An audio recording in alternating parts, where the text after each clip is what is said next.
everybody. My name is Dr. Lester Hartman. I'm from Westwood-Mansfield Pediatrics.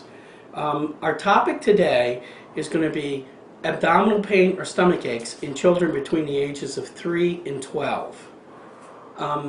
This is strictly for Westwood-Mansfield pediatric patients, and your pediatrician may have a different opinion, and it's very important to follow their opinion in regards to the management of abdominal pain.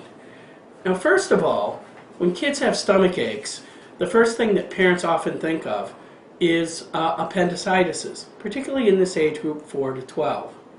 The reason we pick this age group is because when girls get over 12, oftentimes there can be other things like pelvic inflammatory disease or cysts on the ovaries, and that's usually rare under 12. So this is why we pick this common area. Keeping in mind that these are the commonest times often that kids go to the emergency room for care for abdominal pain, assuming that it's an appendicitis, when in fact it's probably more likely to be something else. And I want to go by step in a somewhat systematic way, because appendicitis you certainly don't want to miss. But I want to start with the more commoner things first and finally get to appendixes as well. First of all, the signs of abdominal pain that are serious are, number one, constant pain. Not pain that waxes and wanes, like crampy pain, but constant pain. Pain that doesn't seem to let up and it persists. Pain that wakes at night, which is oftentimes that constant type of pain, and you can't get back to sleep. Those are very concerning types of pain. The other type of pain that can be very concerning is pain that makes children sweat. In other words, they're in so much pain you can literally see beads of sweat dripping from their forehead. Or ear-piercing screams. Again, all of these things are rare. Now, what are the most common causes of abdominal pain in kids? And this, like I said before, listen closely because this might prevent you an emergency room visit. By far the most common cause of abdominal pain in kids is constipation. Now, parents often say, well, my child poops every day, so how can they be constipated? Well, that's not unusual because kids who poop may not empty fully their intestines, so there may be a little extra poop that builds up over time. And then they get crampy, intermittent, not constant pain from being constipated. So if your child is getting crampy abdominal pain, doesn't have a fever, and doesn't have diarrhea, you may want to think about using something like Miralax or milk of magnesia before thinking about appendix. And we'll go into that in a minute on appendicitis. But that by far is the most common cause of abdominal pain, in addition to stomach bugs, in which kids get intermittent crampy pain, not constant pain again, with diarrhea.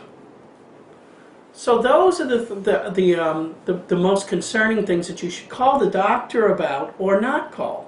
At this point, for example, constant pain is an indication of abdominal pain to call the doctor, and pain that makes a child have ear-piercing screams or sweating are the kinds of pains that you should call the doctor about. Again, keeping in mind this is between 4 and 12 years old of age.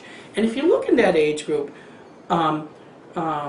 oftentimes somebody will have fever with abdominal pain, which the vast majority of times ends up being a stomach bug, which is they'll have diarrhea and some vomiting. Now, as a result of that, there is no medicine to treat the cramping. There is no medicine to treat the diarrhea. The child has to run their course with their stomach bug, and we can't really fix that. The body is going to flush out the diarrhea viral bugs that it has to. Now, abdominal pain that might be different that warrants a call to us in addition to the crampy abdominal pain is fever with back pain, for example. Fever with back pain and high fever with back pain may be a kidney infection, because that's where kids complain oftentimes is their lower back, parallel to their abdominal area. The second type of pain that kids can have that can complain of upper abdominal pain is a child with fever and a cough. That can be a sign of a pneumonia as well. So those are several other options, potential options for abdominal pain that can be significant, and you need to call us as well. Now let's talk about an appendix. Now appendicitis can be very tricky because it's in the right lower side of the abdomen oftentimes, but if somebody has a long appendix, the tip of it could stretch over to the left lower side or be reversed back to the upper abdomen. So it can be kind of challenging to figure that out sometimes. The classic symptoms of appendicitis are oftentimes a child over a day or two will start to lose their appetite, have a low-grade temperature, stomach ache around their belly button that becomes progressively constant and stays constant and migrates to the right lower side, and has some vomiting with it sometimes. Now that's not always the case with appendicitis, but that's usually what happens. But remember, if a child has constant pain, abdominal pain, regardless of where it is in the abdomen, if it's all the time and it doesn't wax and wane over several hours, that warrants a call to the doctor's office. I hope this has made it a little bit clearer to you for kids with pain between 4 and 12 years of age that the most common thing is constipation and stomach bugs, which are vomiting and diarrhea, with fever with that. And the much rarer things are like kidney infections and appendicitis. This is Dr. Lester Hartman for Westwood-Mansfield Pediatrics, proactive in your child's care, empowering families for over 50 years. Thank you very much.